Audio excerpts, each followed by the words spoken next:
All right.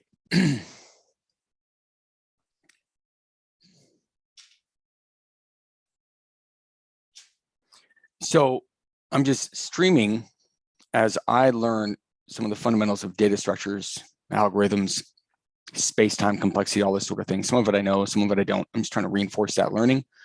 And so I'm streaming so that I have a record of it, and to force myself to do it. I don't even know if anybody's going to show up or not, but I'm going to learn. All right, so I'm just going to share my screen and work and learn in public. So here's what I'm doing is working out for all the common data structures that are used in computer science, things like arrays, linked lists, hash tables, stacks, queues.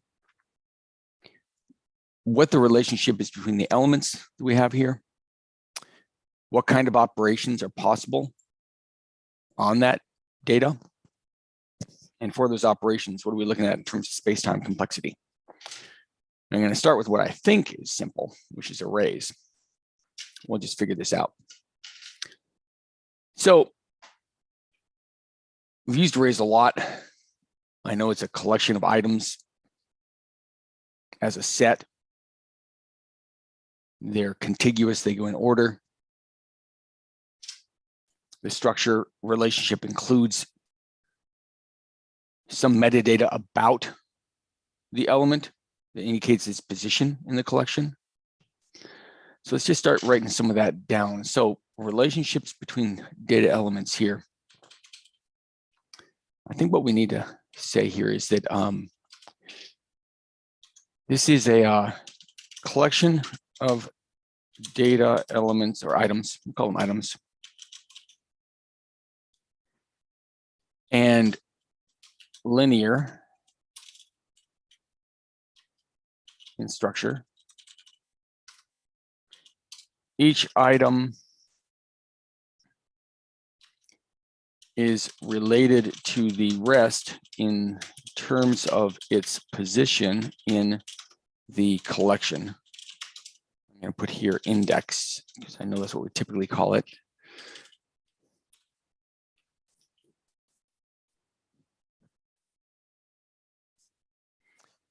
All right, we might refine that, but now let's look at types of operations that are available. And let's look at some of the available information on the internet, see if I've missed anything. So here on Guru 99, they're calling it an array is a container of elements. I kind of like that. So I'll put in here a container. That's good, I like that. So what do these elements look like? The elements, they both have a specific value. See if I can spell specific. And a data type. Okay, that makes sense.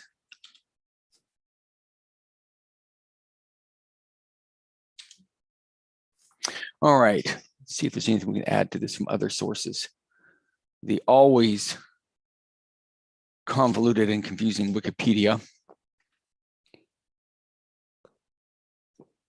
Collection of elements.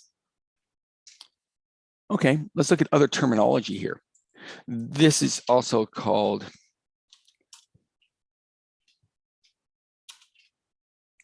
values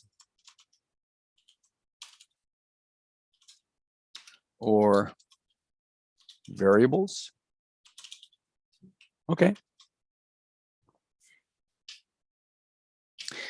I like, say each item is related to the rest in terms of its position in the collection. The other thing is specified here.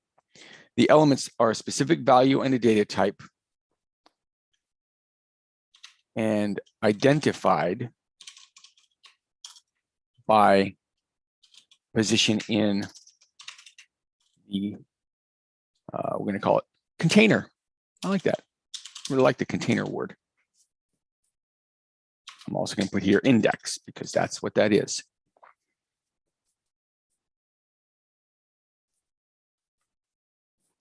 Now there's something here in the Wikipedia entry that seems obnoxious, but might actually be valuable.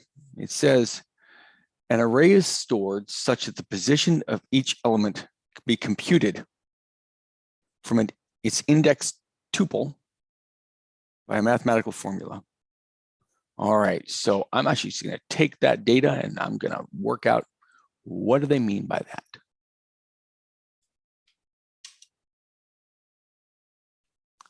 So from Wikipedia.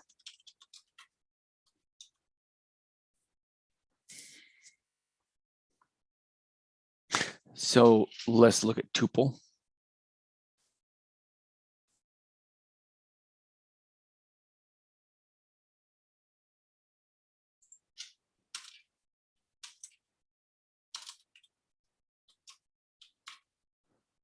A finite ordered list sequence of elements. Okay.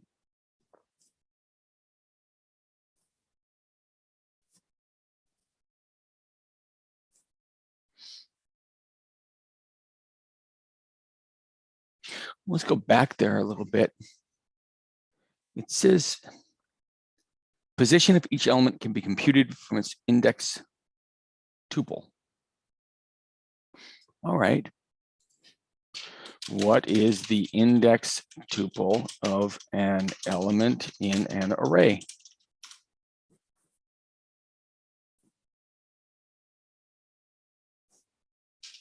Maybe some helpful info here in Python tuple.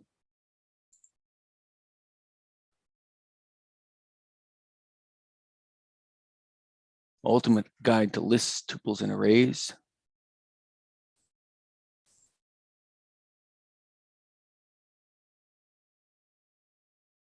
All right, let's see if there's something here.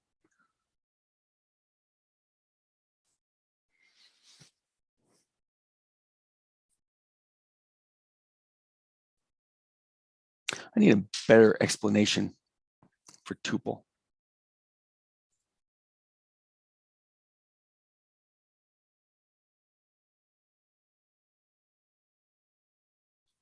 All right, so this is a Python specific reference. It talks about lists and tuples. A list, mutable sequences of objects inside square brackets, great.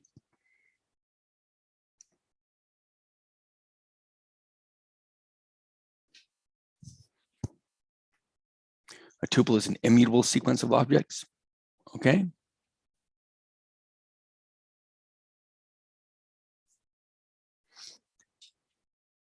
Still not helping. Simple explanation of tuple.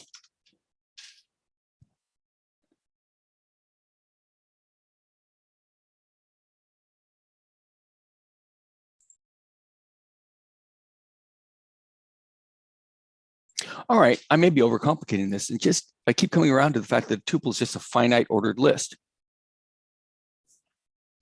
So if you have a finite ordered list, it's not an infinite set. And it says an array is stored such that the position can be computed from its index. I think it's another fancy way of saying that the index itself is an indicator inside that finite collection of where that value or variable sits. Okay. I don't know that I need to go too deep into that right now. We might come back to it. This is fun because I've worked with arrays about 9 million times, but now I'm diving into some of the theory behind them. Yeah, here it is. What is .com? In programming languages, tuple. Okay, I'll go tuple, that's fine. A tuple is an ordered set of values. It does talk about the separator here, so let's look at that. In programming languages such as Lisp, Python, Lambda, and others, a tuple is an ordered set of values. Separator for each value is often a comma. Common uses: passing a string of parameters from one program to another. That makes sense. Even when you look at the command line and you're passing in arguments, you're passing in a collection of parameters.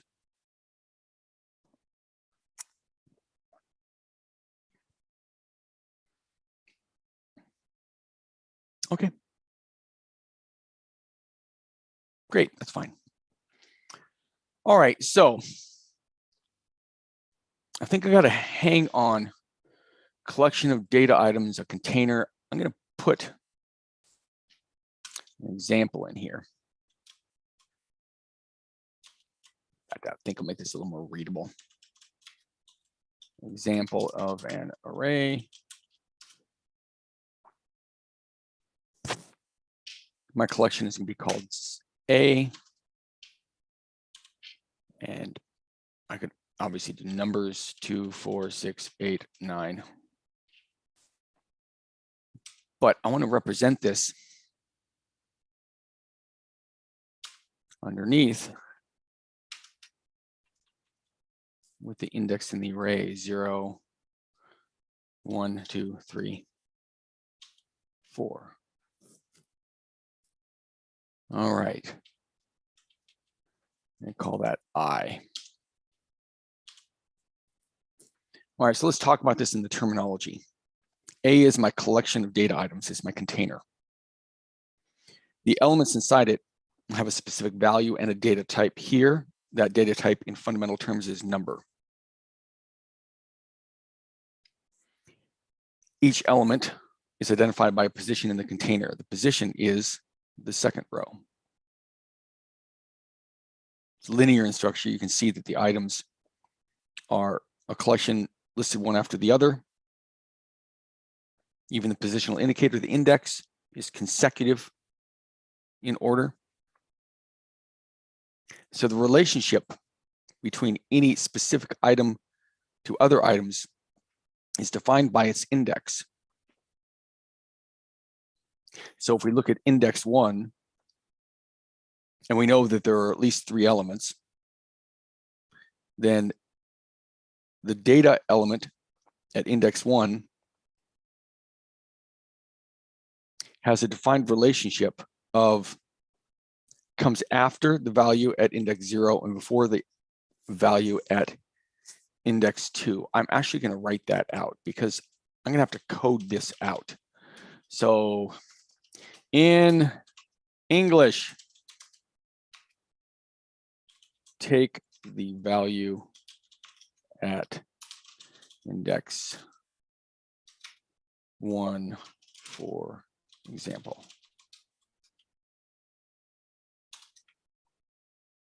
The relationship of the, let's use the right terminology, element at index 1 in the collection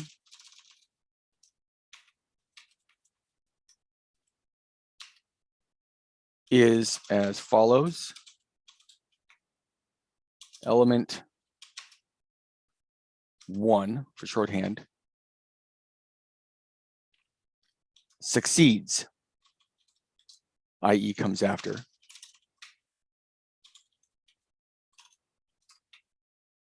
The value at, actually we'll just say the element at position or index 0 and precedes the element at position 1 if there is an element at position 1. Okay, good. All right, fine. Let's look at the kind of operations you can do. I think I've got to hang on how to describe the relationship between the data elements. Okay. So what can you do with these arrays?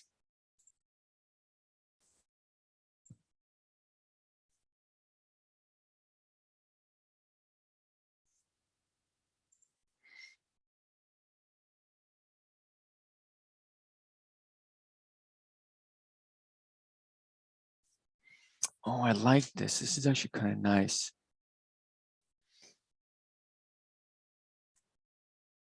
There's an additional thing here, which I should note because it kind of really matters, which is how do we put them into memory? Because they have to get stored inside the computer's memory. And let's look at this. How they are stored in memory.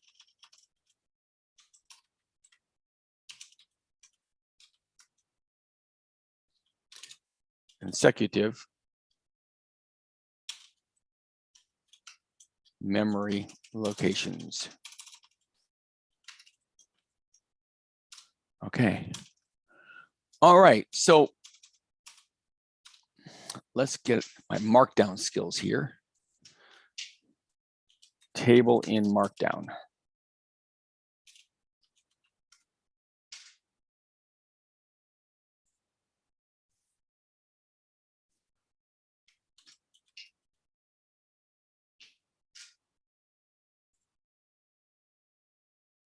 All right, to add a table. So I'm going to do that down here. 3 more hyphens to create each header. Oh, I see. Okay, good. So we can do like this. It's the pipe. So we're going to put in here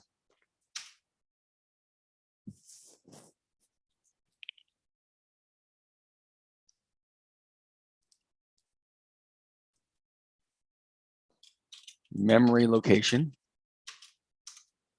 I'm going to put value of element. Then we're going to put index of element. And I give a pipe.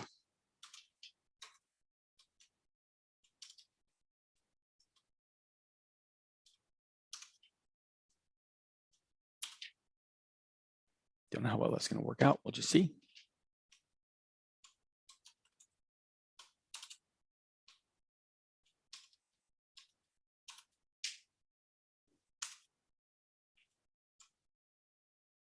We need a pipe at the end of this table. There we go.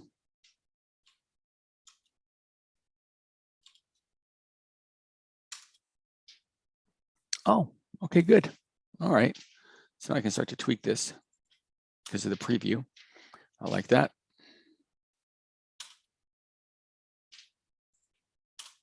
All right. So now I can start to fill in some data here. I think I can just go without the spaces, or maybe I need them. Let's say we're going to start at memory location 100 just to make things simple.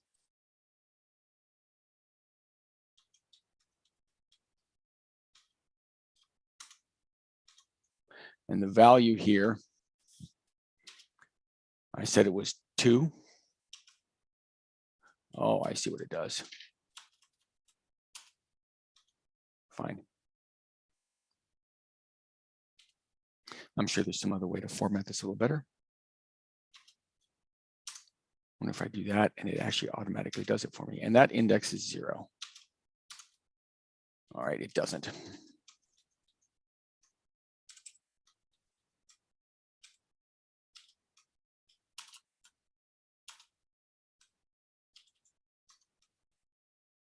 Well, I'll build up my markdown skills too.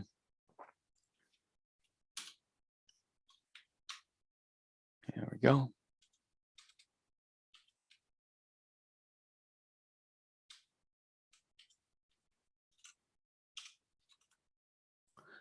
Okay. What does that look like in preview? Oh, I like that. All right, so now we're starting to get some sanity on this. If I go to the end here and just copy that.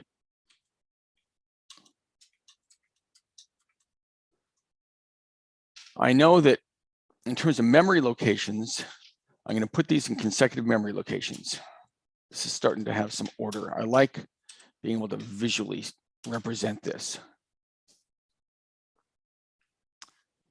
And I know that my values went 2, 4, 6, 8, 9. I made it a little longer, so we'll give a 33 in here just to be weird. And of course, the index for most languages starts at 0.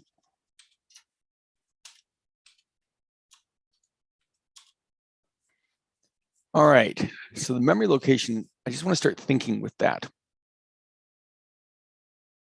Because when we start looking at operations on it, if I know that they're stored in memory in consecutive, contiguous memory locations, that's going to affect how I would actually do an operation on it.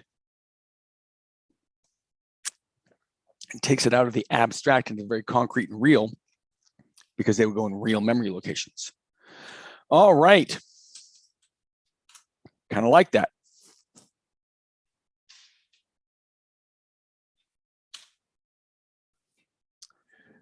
Okay, good. So let's get back to some of these operations.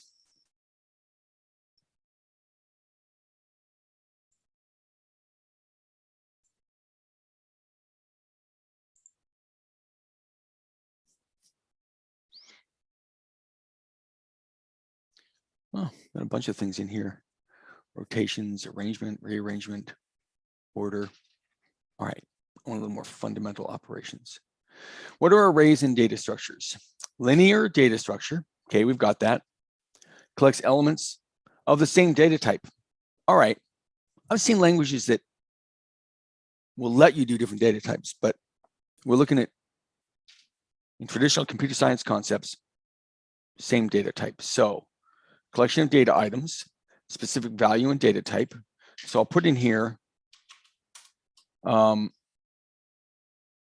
guess, often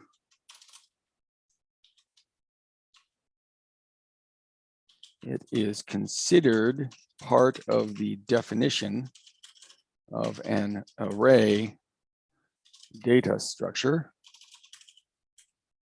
that all elements in the collection are of the same data type.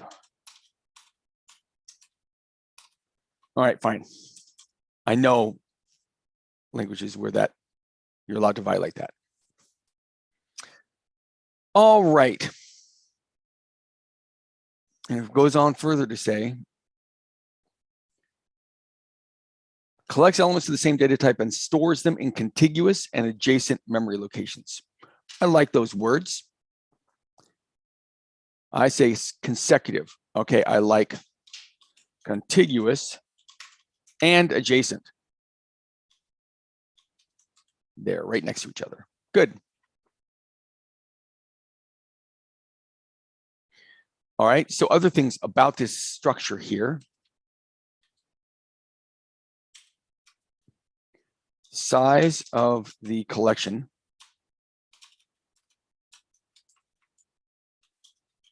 is expressed in number of elements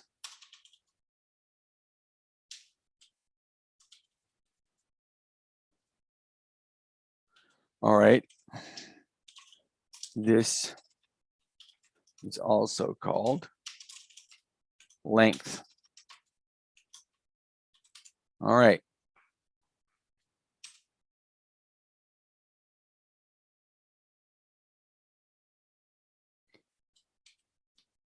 It's interesting. It talks here about the index goes from 0 to n-1, where n is the size of the array. True for most languages, but not all.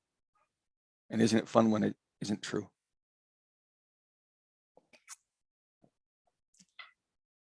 All right. So let's put that in here. Note the indexing system works like this.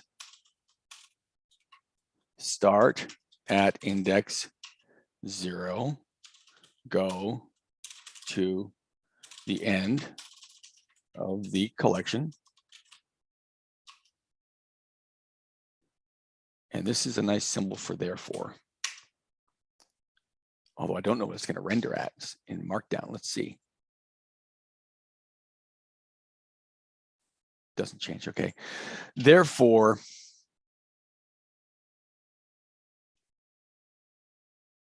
index goes from 0 to n minus 1, where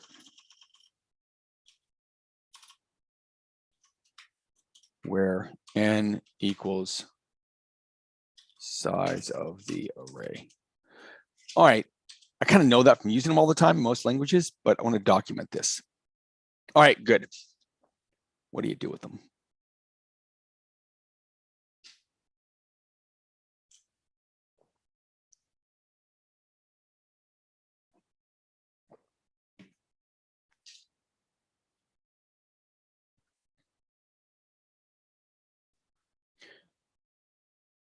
All right, we're not going to look at this complexity yet, but dimension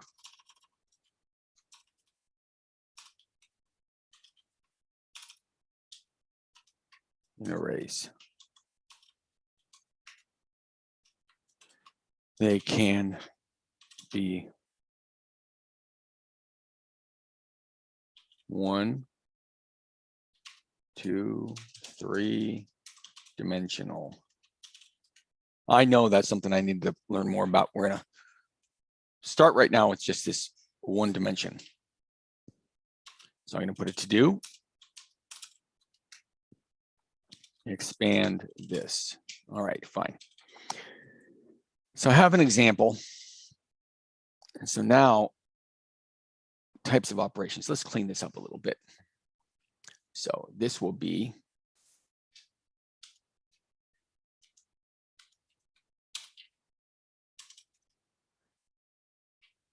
ooh, why doesn't it like that? That's interesting. Oh, because they're not top level. See if I can move them all back once by going Shift Tab. Okay, good. All right, relationship between data elements.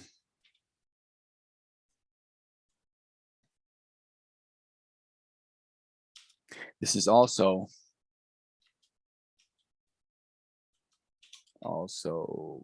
called structure. Good. What's the structure of this thing? All right.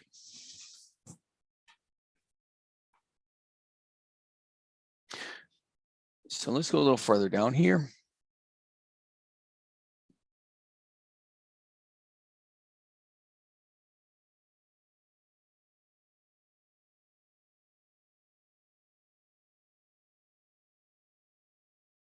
Well, types of operations.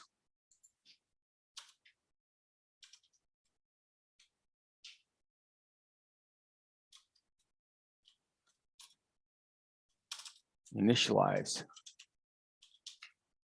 Populate with collection of elements. I think I kind of want to bold this bad boy, or forget my markdown. I'm just going to italicize it. Is it double? Yeah, it is.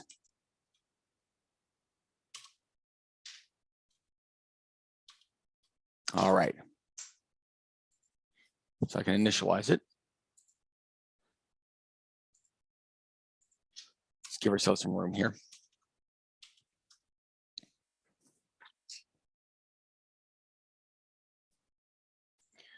So access an element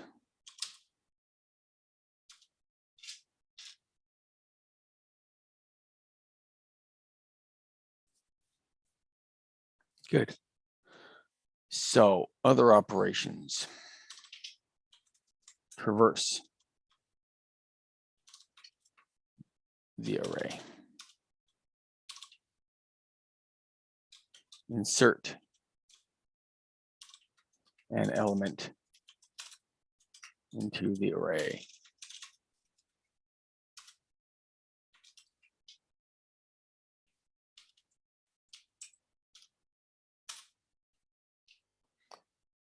Delete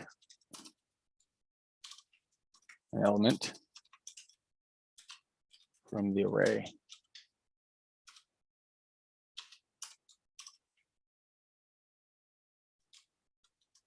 Search for a specific. Search the array. Okay, good.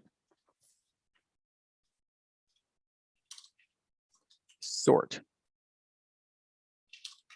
the elements in the array. So search the elements in the array. There we go. All right. Let's start describing some of these.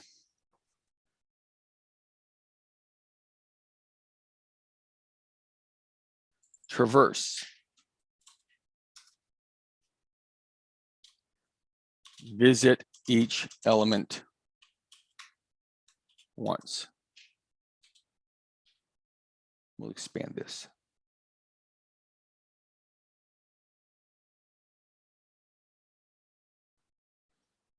Insert. Include one or more elements in the array. Can be inserted at the beginning, at the end, at a specific position index. Okay, good. All right.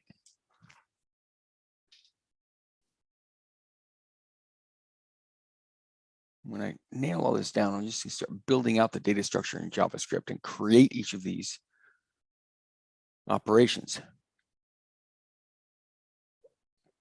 even though they're already built into JavaScript.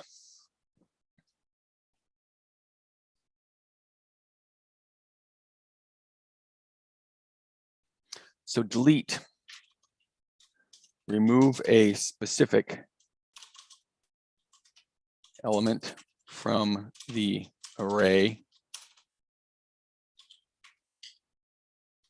And I want and resort, reorganize the array. I like that. Okay, good.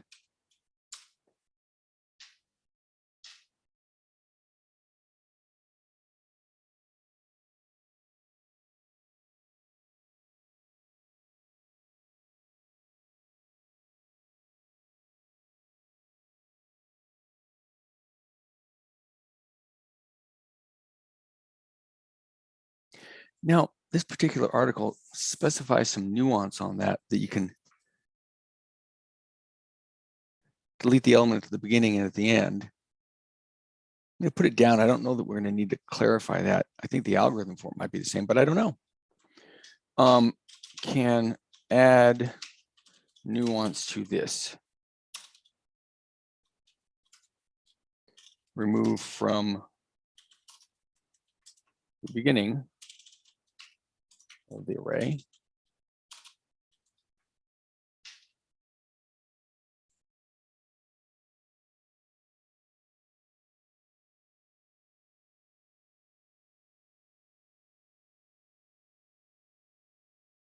All right.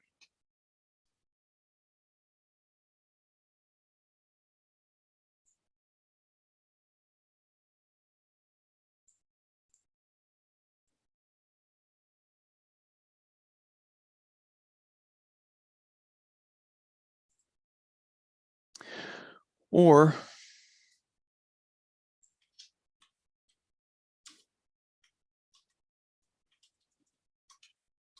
remove from the end. I mean, I can see if you know you want to do that, there's more We have an easier thing. You have n, you have the size of the array that's known. All right, we'll examine that.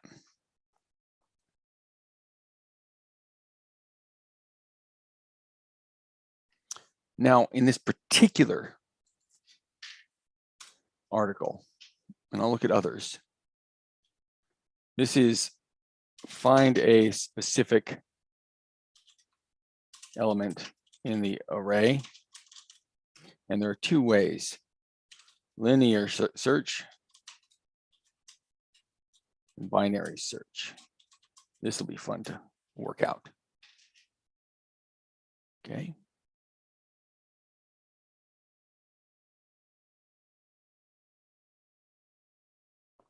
I know there are a lot of different sorts. So essentially, this is to reorganize elements in the array into a user-defined order. This involves knowing what the problem is that we want to solve.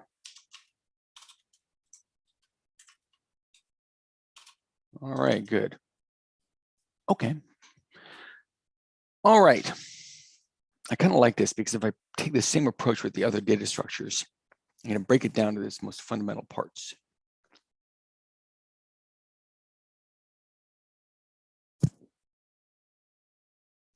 I kind of want to put this other thing in here. This is kind of neat. Advantages of arrays. Hadn't thought about this. That should be in there for each one. I'm going to put down here advantages of that data structure.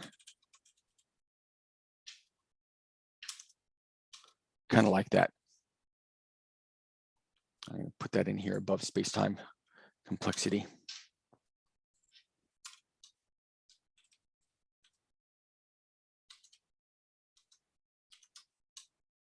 All right.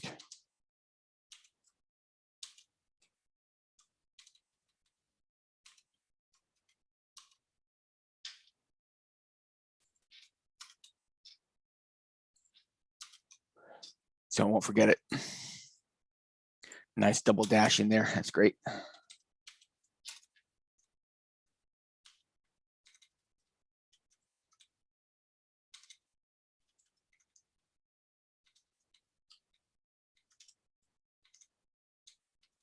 All right. So I like these advantages. I'm just going to copy these over. I can expand on these later. Advantages.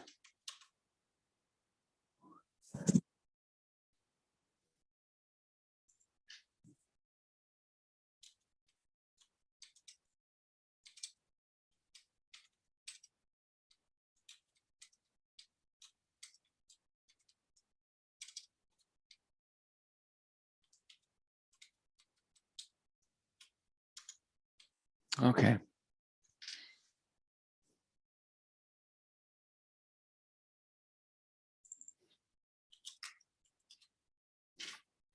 Store multiple elements of the same type with the same name. That's true.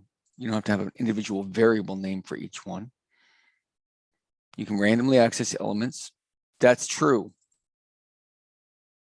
You've already got, as part of the metadata about the element, its position in the collection.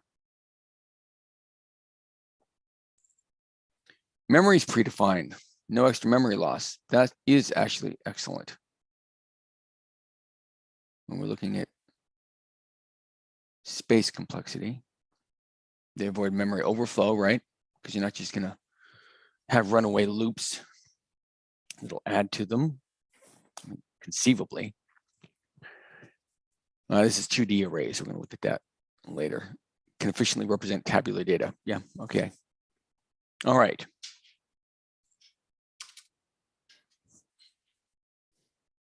let's explore these operations before we get into this, because I'm literally going to have to go through all these different operations and think about space-time complexity. This could take a little bit. It's pretty awesome though. All right. Now, I want to start modeling this inside JavaScript. Now, I'm pretty sure I could find some kind of a tutorial that will show me how to create this, but I want to take a crack at it myself to see whether I understand this.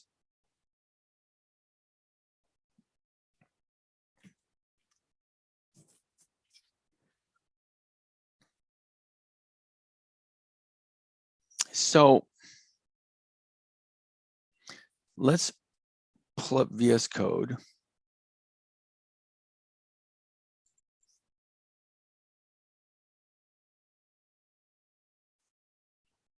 And I set myself up to do a little JavaScript development.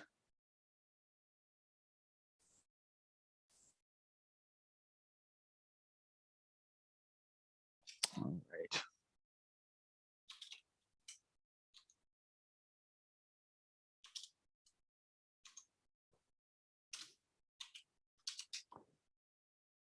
And I'm just going to call this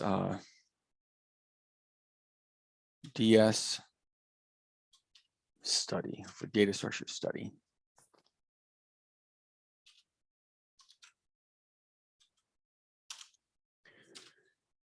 All right. npm init. Make a node project here. Package name, version, description.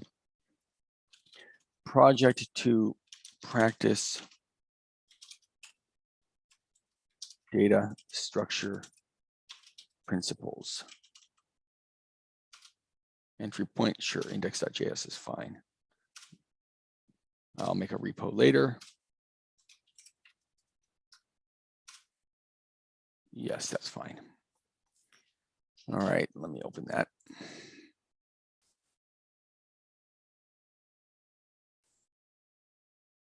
I called this CS. What did I call that?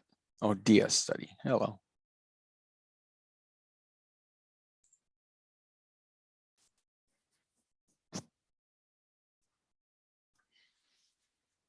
All right, let me have my index.js.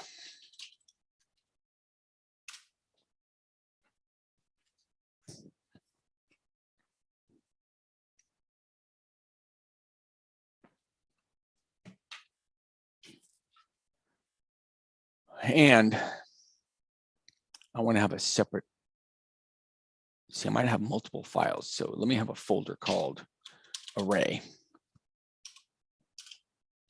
Arrays. And in here, I am going to have an index dot, actually, yeah,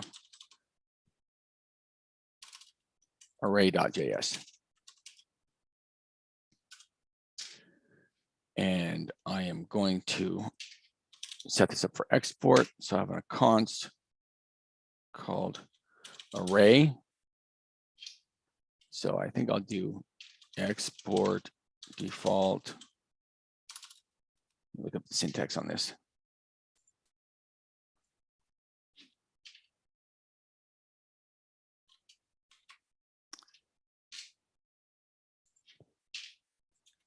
Node module export syntax.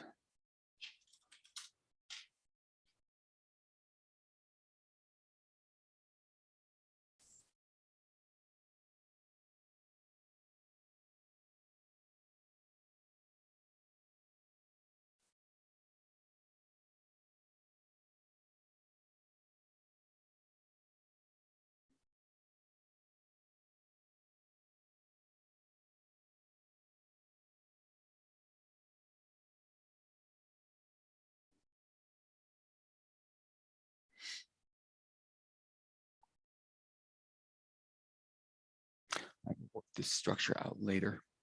Let me just work in index.js for now.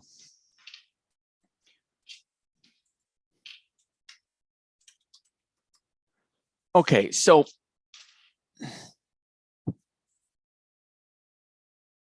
What have I got here?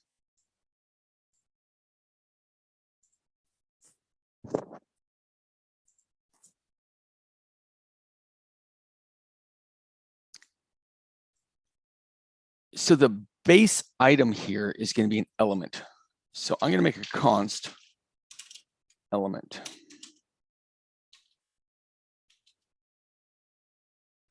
And this is going to be a JavaScript object.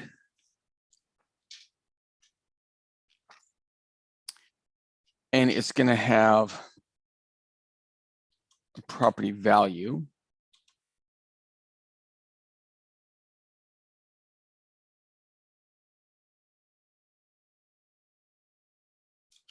You see how to declare these. It's been a little bit.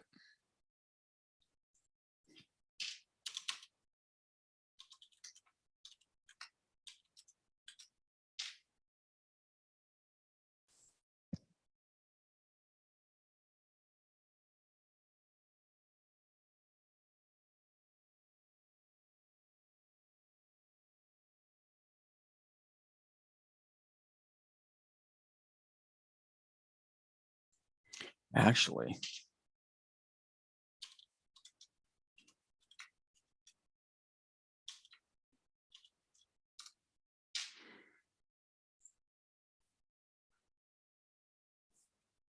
I'm going to make them a class.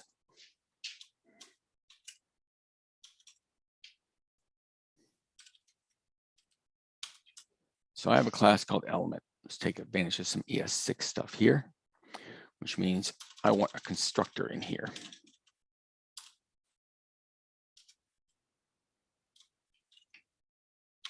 And here's my constructor. So what are these properties going to be? This dot, I know I need value. So I'm going to take in value. We'll pull that in the constructor. Good. And I know I'm going to have an index equals, I'm going to call that position so as not to interfere with any built-in keywords in JavaScript, equals position.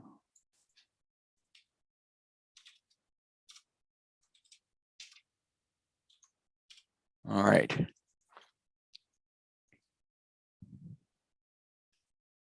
Now, I think type might come into it as well. It's gonna be interesting building this from scratch. Let's add that in. All right.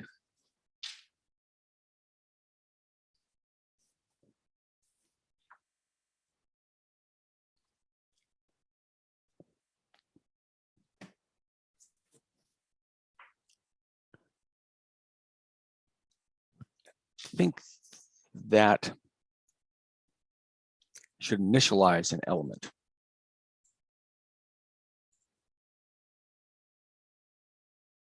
All right. But I also have to have a class called array.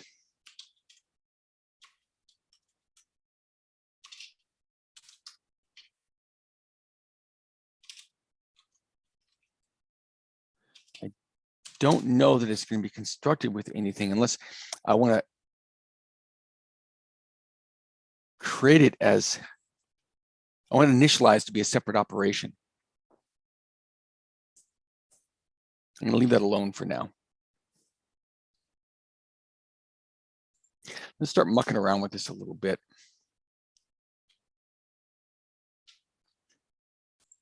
But I need some properties in here. It's interesting. How do I do this without actually just genuinely using an array inside JavaScript? Because it is a collection, but that's a fundamental aspect of the language. So now I am going to go look for help. All right, so how to build array. Here's the JavaScript. Create the array data structure.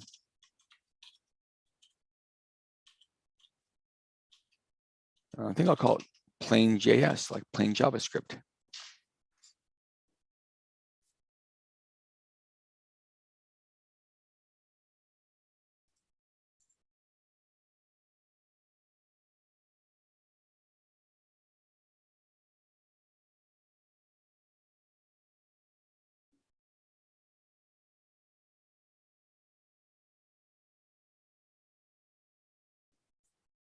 All right, let's look. Wow, here's my old friend, Eloquent JavaScript. Man, I love this book. Been a while.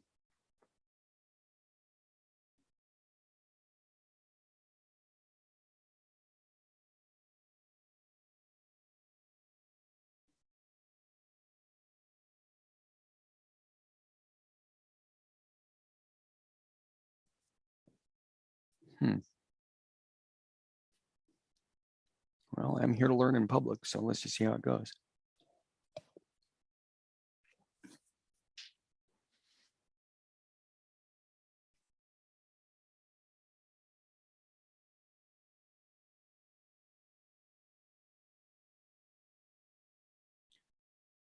Oh,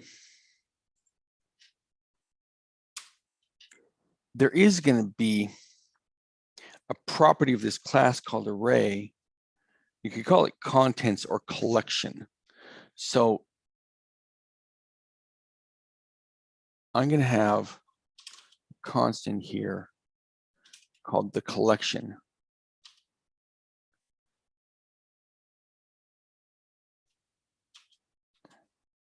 It doesn't like that for some reason. I don't know why. Let me look at classes again. But just conceptually, never mind the syntax, it's going to be a JavaScript object, which is itself a collection of these element objects I've created. I can instantiate this class into element objects.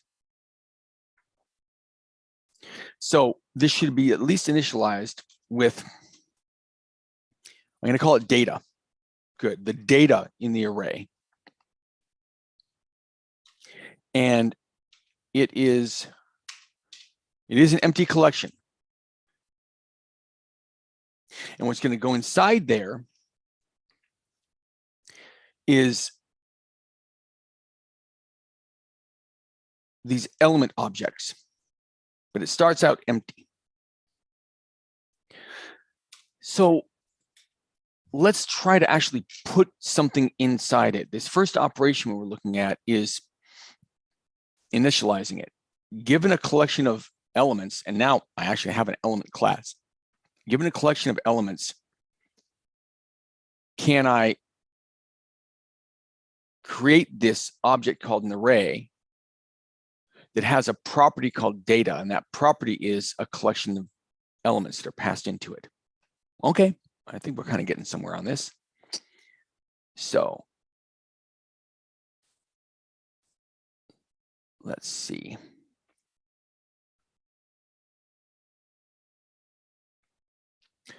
Then let's make a function here called initialize.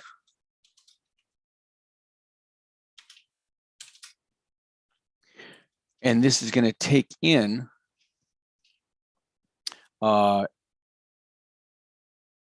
data set.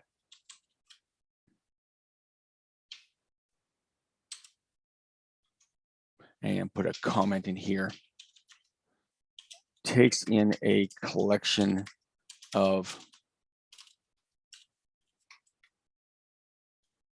element objects. All right.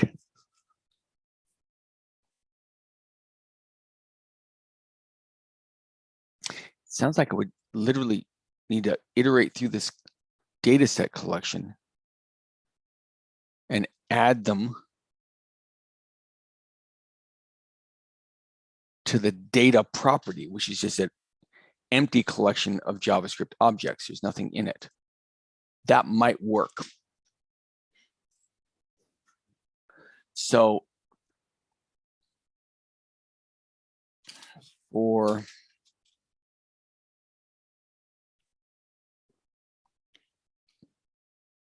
let's have an index. We'll just go pretty traditional on this. I equals 0. I less than the size of the collection. So I can go dataset.length.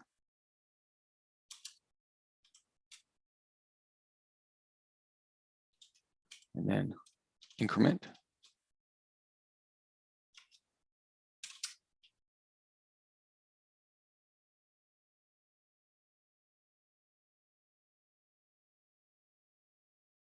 And now I need to add that. But it's interesting, the data set should not include position.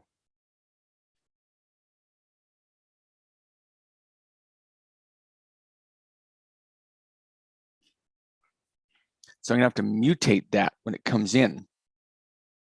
That's assigned as it comes in initialization. And it's equal to I, because we start at 0. So the data set is a collection. So let's say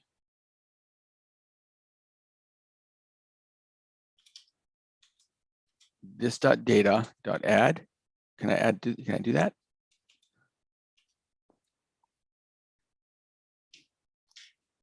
I'm going to say JavaScript add object to how to add an object to array. It's so funny to use the array term when I'm building something called an array. It's push, okay. It's really not fair. There might be another way to do this, but it feels like cheating to actually add this in. But conceptually, I get what I'm doing here.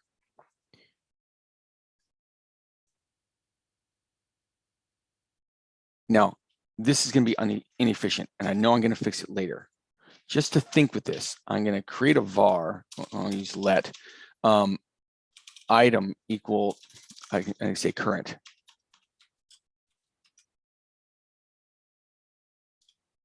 Element equal data set element I.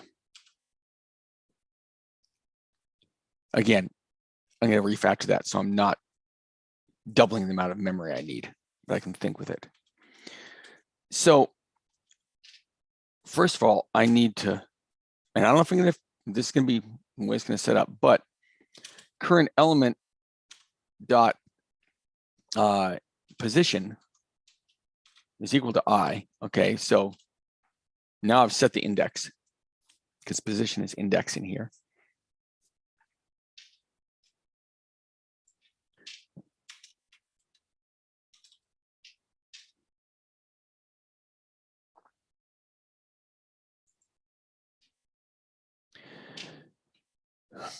I think I can just shove current element at position I onto here now, because presumably with how I'm using this,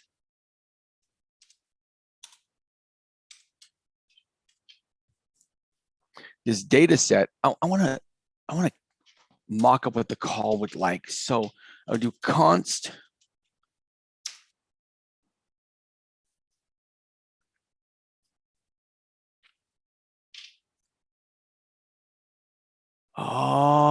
all I'm going to do is give it a collection of either numbers or strings or whatever. We'll use numbers to begin with. So const data set equals, and it's just a collection. Yes, I know I'm using an array in here, but it's just a collection. And it's just simply 2, 4, 6, 8, 9. So for each of these, I'm not actually passing in a collection of these objects. I'm making them. I could make the element objects ahead of time.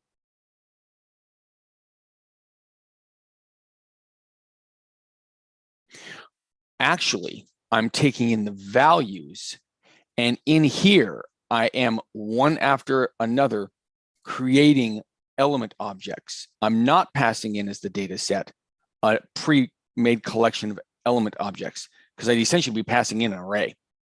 All right, so I have the values. That's what I care about to begin with. So if I pass in just a collection of values, then I need to make new elements, and I can use the constructor. So instead of let current element equal data set I can actually, in here, make a new element. So make an element object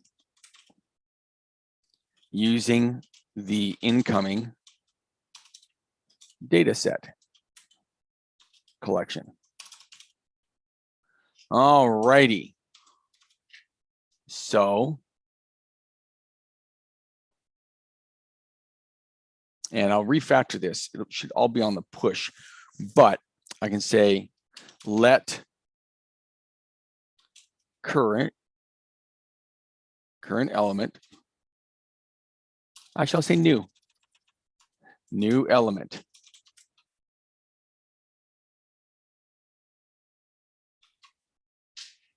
Let's go back here for classes.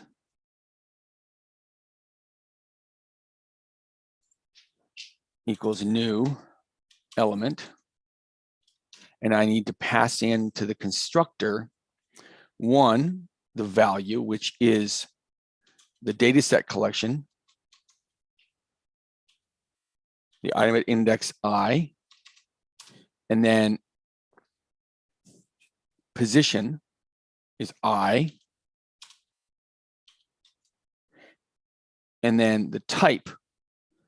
This is where I get to have fun with it, and I can actually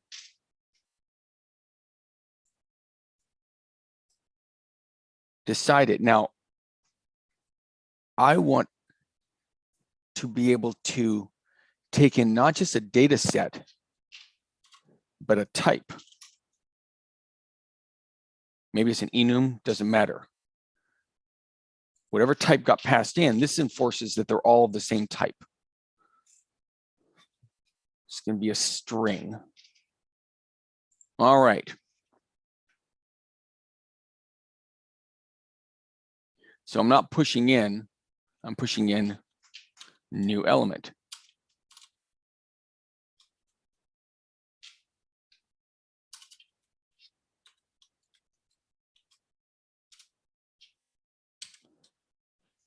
I think we might be getting close to where I could run something. So let's just think out the logic here. First, let's make a new array. Let ARR equal new array. And it's not capitalized because it's not the built-in JavaScript array. I don't need to pass anything in. Upon instantiating this array object, this is Erik's array. I should even call it Erik's array. Upon instantiating this array object, I'll have a property in it called data, which is equal to an empty collection. It's been initialized. Now I want to initialize it. So I can do array.initialize. And I need to pass in two things, the data set and a type. And I'm going to say number. Now, should this work, I think I can console.log the array and see what's in it. This might break, don't know, don't care. Give me a terminal here. And I'm going to run index.js. Ooh, I didn't define I. Oh, that's because I need to give it a let. All right, Let's run that again. Hey, have I got something here? I have an object of type array. It has a property of data. It is a collection of element objects. Those element objects have three properties: the value, their position, and their type. Well, that's awesome. I think we got the fundamentals there. This kind of looks like, let's go up here and just start thinking through here. It's a collection of data items. I made a data item here. I could even call this class data item to be nerdy. These items, these elements, have a specific value. They have a data type, and they are identified. The only thing that's unique about these, because I could have, in fact, I'll do it right now. I could have 2 6s.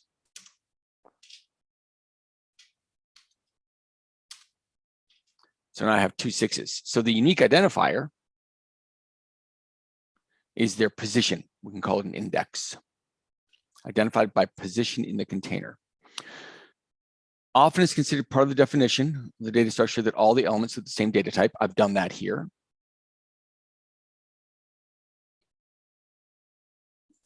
Size is expressed in number of elements, also called length. I wonder if I could get the number of elements in data. Let me see if I can log that. Console dot, in fact, I'm gonna make a variable for it just to have fun. Let size equal, what are you doing there? Array dot data dot length. Cheating, I know, but that's the size. Is length a function? No, it's property. Okay. Now let's see if I can console.log size. All right. Okay. There it is, 5. All right. So far, we're following along with what we've learned here. Size of the collection is expressed as in number of elements, also called length. Okay. I built the indexing system work properly. I started at index 0. If I was a weird language, I would actually have my initialize have the position be I plus 1. So I could start at 1. I'm not going to do that because I'm going to emulate regular languages. All right, I have a finite ordered list of elements. That's a tuple. And now I'm even pronouncing it correctly. An array is stored such that the position of each element can be computed from its index. So in an overall collection or sequence, we know where it is because of its index. Good, okay. I think some of the nuances of that are going to be a little more refined as I look at other types of data structure. All right, it's linear. Now, this part I don't know about how JavaScript's managing things. I'm not assigning a specific memory location in this. That's a bit too deep. I can presume that if I use the built-in array type in JavaScript, that when it does in fact initialize it, that those items in the collection, the elements, are being placed in contiguous, consecutive, what is it? Continuous and adjacent memory locations. All right. So I think we have initialized. Now I want to access it. I'm going to build a function called access inside this array object. So I've already built initialize. Let's build one called access. Now I know it's going to take in a parameter. What it's going to take in is a position. And so I'm going to want to return from the data the item at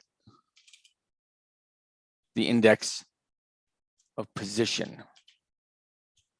I think it should be that simple. We'll find out. So I don't need to have this size thing. I know that works. I've initialized it. So I'm now going to console.log what happens when I take my array object and I do a access on it and I pass in a position of 2. Let's run this. So I get back an entire object. It's an element object.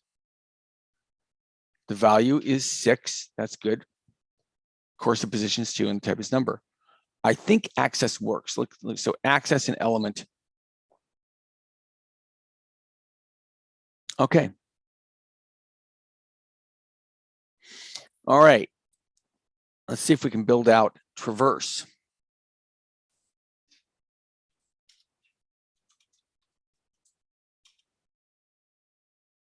Visit each element once.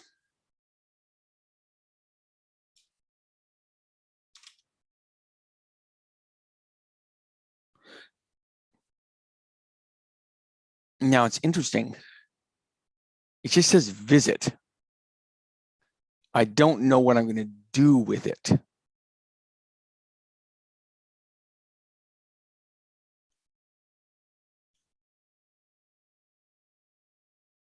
There's work you want to do on each one. I don't know if I'm going to be super complex here and take in a function that can be applied to each one in turn, but we'll see. So there's just a loop here to go from the beginning to the end, and that will accomplish traversal. What I can do to test that this works is actually do a unique item of work each time I visit one of these. That'll show that I'm traversing. In other words, it'll show that I've built a loop. Ooh, awesome. Let's not be weird here. Let's just use I. We'll start at the beginning. And we're going to go to size -1. So as long as I is less than. Interesting. I don't know that this brings up, should one of the properties of an array be its size? And when we initialize, if we look at properties in here, it kind of does say that. And in fact, that way we're not cheating and just using the length that comes with the JavaScript object. I think I want to refactor here. Let's kill this so I don't break my code. Leave it an empty function. And I'm going to have another property in the constructor, which is this dot size. And it will be initialized as 0 whenever I create a new array object. Now, let's look at initialize. What I'm going to want to do is when I'm done pushing each newly created element object into the data property or collection, when I'm done with all that, I'm going to want to set the size. I don't want to do it inside the loop and just make it change each time, because it's taking up CPU cycles that I don't need. It's inefficient. But I do know the size. It's whatever I was left at. +1. Let's look at the logic on that. If we have 2 items, we go through, and the first time I is equal to 0. Second time it's equal to 1. So we exit here. I is equal to 1. The size is 2. So yeah, I +1. So I did that thing where I arbitrarily set the size. That's absurd that you would set the size of something outside the actual object. So this is the right way to do it. All right. So I think if I do my initialization right here and log it, I could log not just the array, I can do another one.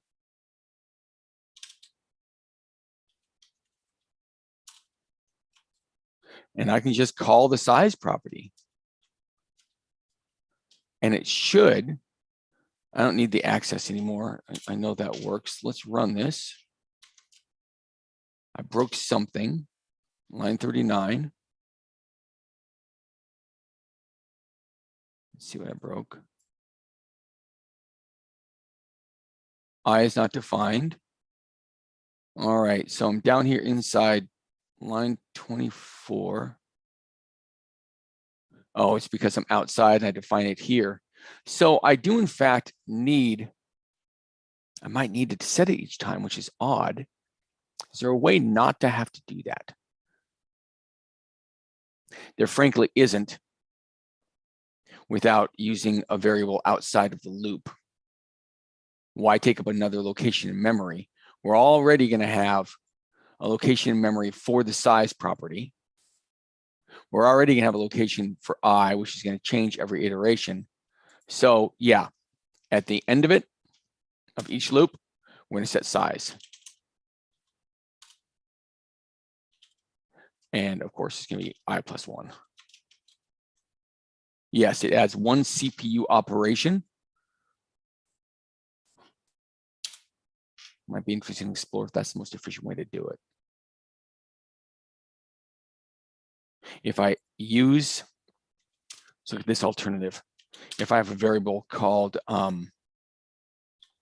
size tracker, I initialize it to 0.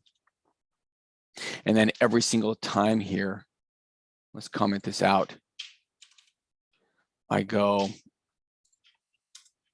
size tracker plus plus. Then at the end of 2 iterations, it went from 0 to 1. That's my size. So I can, outside of here, to go this dot size equals my size tracker. Great name for a variable. So let's look at this. Adds CPU cycles.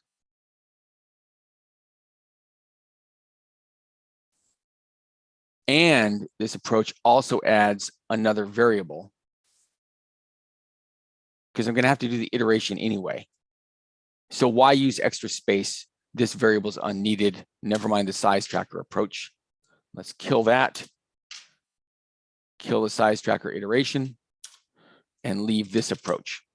We already have to have, for the array object, a property called size. It's being tracked in memory. Okay, fine. So we add another one. There might be a better way to do that. If anyone ever watches this, which I don't know if anybody ever will, and they know a better way to do that, let me know. You can find me on Twitter, Erik David Gross. All right. Let's see if this works. Let me check out my initialize. I did the initialize right here by taking in the data set. And let me see if I fix this problem. I don't know why that should go away. All right, let's try it again.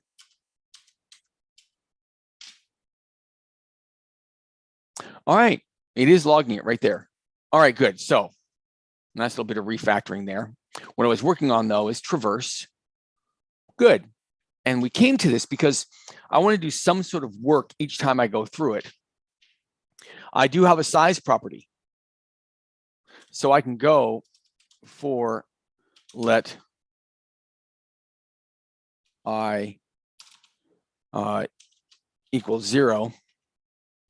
And as long as I is less than this dot size, and now iterate.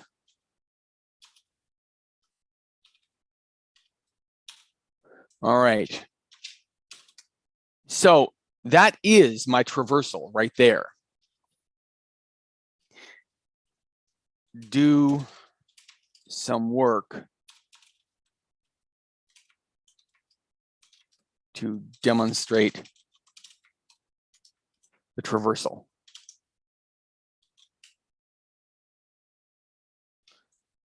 So inside here, I'm just going to do a console.log.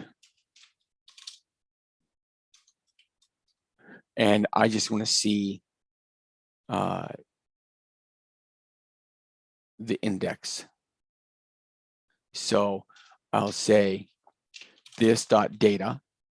It shows that I'm accessing it. This is where the actual traversal occurs, is I'm hitting each element in it. And I have to demonstrate that in some way. I could step through the code and kind of see stepping through this data collection. This .data dot value. Yeah, I want to see the value, not the index.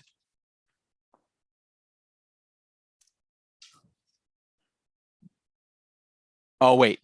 No, this .data, and of course the element at I.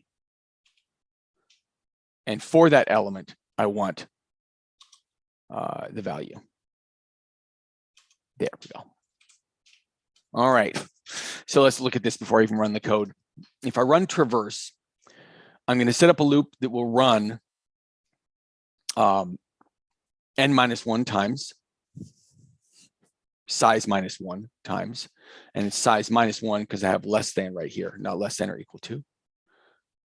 And it says traverse is actually to contact. Where is it? To visit each element. I'm going to demonstrate the fact that I visit it by each time I visit an element, printing its value to the console. All right, I don't need this right here, but I am going to do, just going to call the method, and it's going to do the console log for me. So array.traverse. If I call that,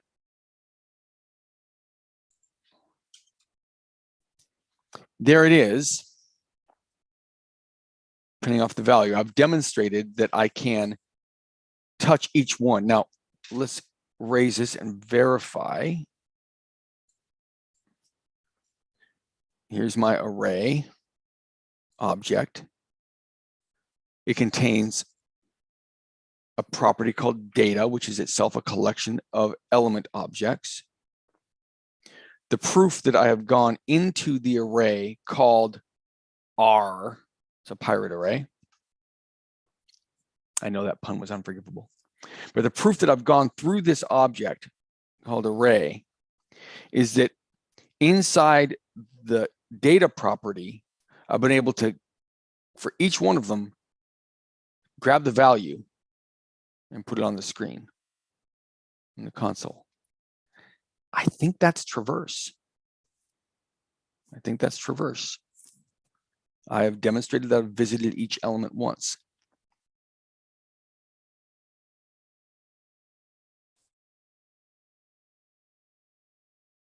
Okay. All right.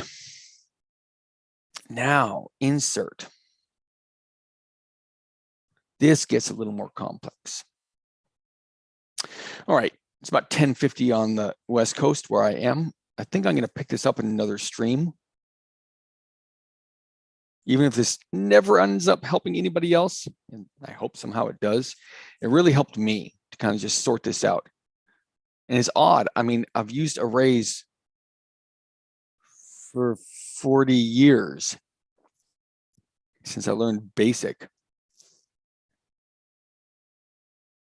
But there's nuances here I hadn't really quite thought about. Okay. All right. Well, if you watch this now, or if you watch it in the future, I hope it helped. I am signing off. Good night.